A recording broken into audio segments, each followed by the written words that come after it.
We're going to take a look at our first example, which is a graph of cell phone costs, and it graphs the number of text messages that are sent versus the dollars that the cell phone bill is going to be.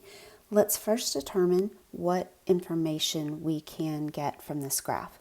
I first see that I have a y-intercept wherever it intersects the y-axis, and that is at the point 50. So B, my y-intercept, is equal to 50. This is leading me to think that I'm probably going to be looking at slope-intercept form since I have that y-intercept.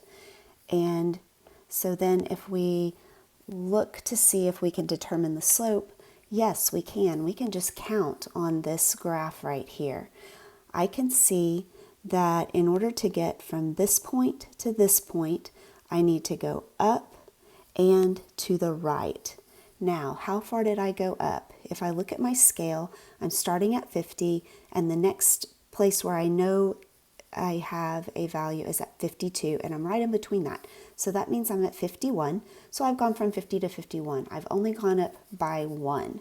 Now looking from left to right, I can see that I started at 0 and went to 10, so I have gone over 10. So my rise over run is 1 over 10.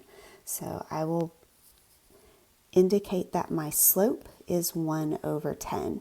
I know that we're dealing with dollars and cents here, so instead of writing 1/10 of a dollar, I'm going to go ahead and convert that to a decimal because that's going to make more sense when we're dealing with money to have a decimal. So I'm going to say that that's equal to 0.1. Now, I have my slope, I have my y-intercept, I can use slope-intercept form, which from above is y equals mx plus b.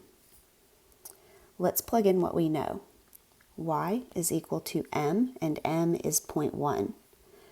X, and then b is 50. And so there is our equation. Y is equal to 0.1x plus 50.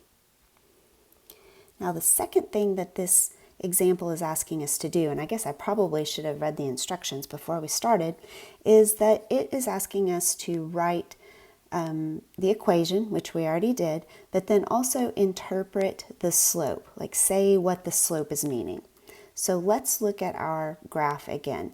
We can see that as we move from left to right, the number of text messages that are being sent increases. So for every single value of x, we're going up and up in cost.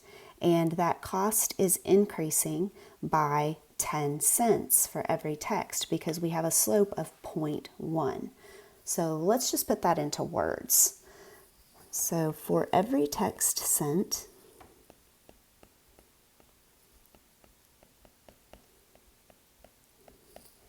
the cost increases